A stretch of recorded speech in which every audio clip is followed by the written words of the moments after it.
Need a tape measure and a little ribbon for corset measuring. We're just going to tie the ribbon around the waist so that we have a reference point for horizontal measurements later.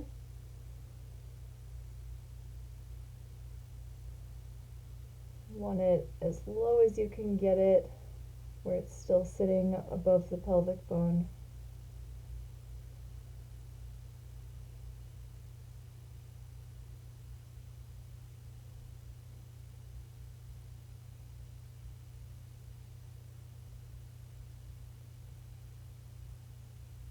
First measurement is the bust. This is around the fullest part of the bust. As usual, tape straight across the back.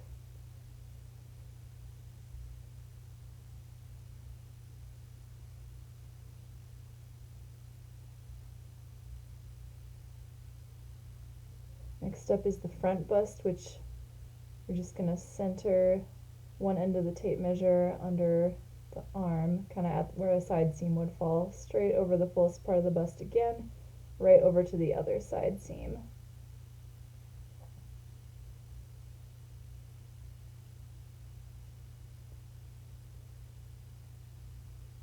Next part we call apex to apex. It's basically nipple to nipple. We're just looking at the highest point before the bust starts curving towards the side again. Next is the natural waist. Have it snug but not tight. And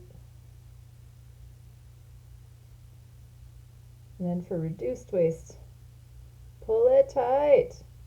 Or we can just take away like 2 inches from the regular natural waist measurement. You don't have to do that.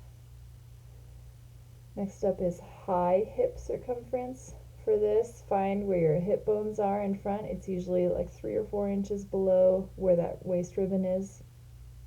And we're going to measure around the body at that point. Get it as even as you can.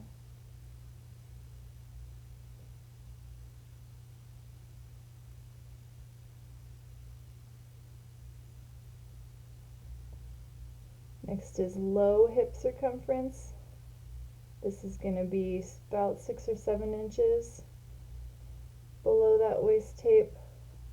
Unless you're tall like me, it's going to be more like 9. I'm putting my hand straight down from how my belly protrudes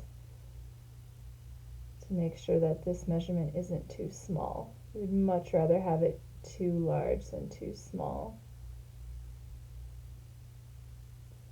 Next, we're going to measure from bust level, where we took that bust measurement, down to the waist along the side.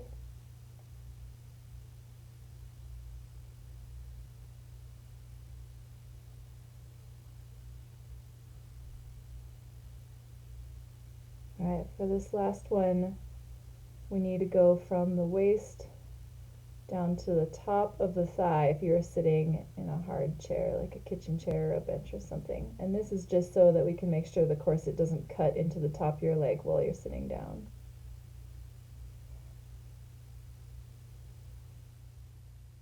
That is all the measuring.